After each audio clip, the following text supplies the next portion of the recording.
This video is the most important one in the series. It will greatly speed up your ability to create and publish templates, and after all, that's the point of watching these videos, is to be able to do these things quickly.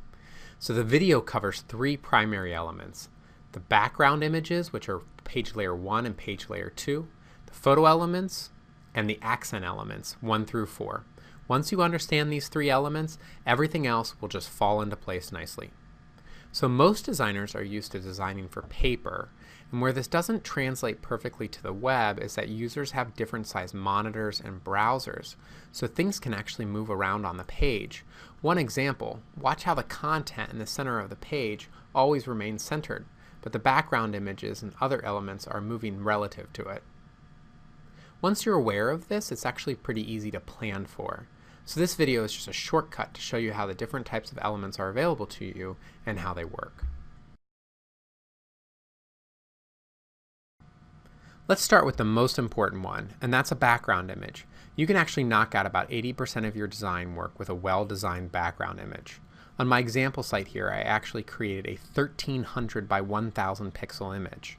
What that large image does for you is it covers up on almost any monitor size. So whether a user has a small monitor or whether they have a large monitor, it still looks pretty good. And if you have a design that has a lot of individual elements to it, we really recommend going with a 1300 by 1000 image. Now if you're planning on using a solid color or gradient, then you just need to do a small image or just a background color in general.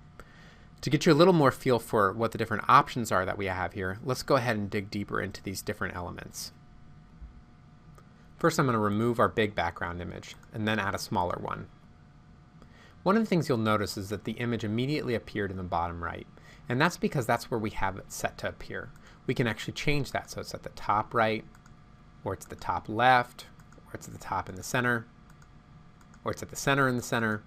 And remember, all of these things will stay relative to where they are in the browser. So if we move the browser window, it's going to remain relative to that top right. And then when you scroll the window, it's going to stay fixed there. And the reason that it stays fixed there is that we have it set to fixed. If we wanted to, we could change it to scroll, and that means that it would scroll out of the window when we move on the page. So that's a really important element. If you want your background image to stay fixed, if it's a large image, you're going to want to make sure that it's set to fixed. One last option here we have is the repeat option. If you're using a gradient or an image that would be really fun to repeat, you can go ahead and repeat along the x-axis, the y and x-axis, or just the y-axis. So in review, page layer 1 and page layer 2 are relative to the browser window. So let's go ahead and move on to photo element 1 and photo element 2. Now they're only different in that they remain relative to the site photo only. So no matter where you are on the page or how big your browser window is, they're going to remain relative to that site photo. Let me demonstrate. I'm going to go ahead and add an image, and I'm going to give it a border so that you can see it well. As I scroll around the page, it's going to remain next to that site photo, and if I change the browser size, it just stays right next to that site photo the entire time, no matter where I move it. So that's photo element 1 and photo element 2.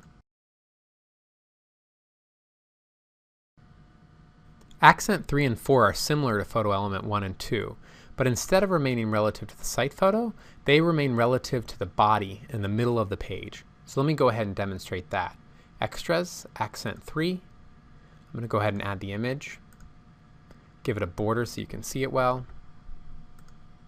And you'll notice when we scroll on the page, it always remains relative to that body content in the middle of the page. So even when we squeeze it, it remains relative to that body content. Now the way to move the element around is to simply change its positioning.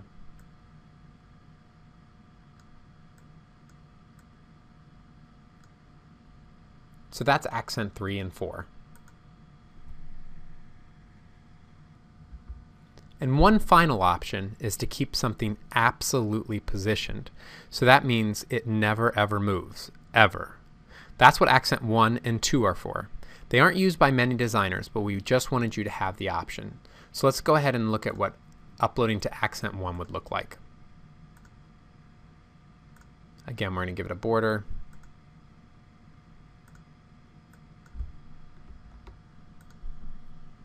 We're going to go ahead and move it around.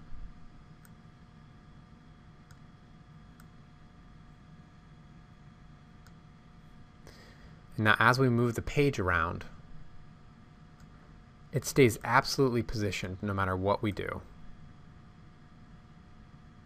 In fact, it'll stack under or over things depending on where its position is on the page. So now you've learned the secrets of positioning. After you play around with this for a little while on your own, it'll be much easier and everything will start to click. Then you'll be able to knock out designs with very little effort.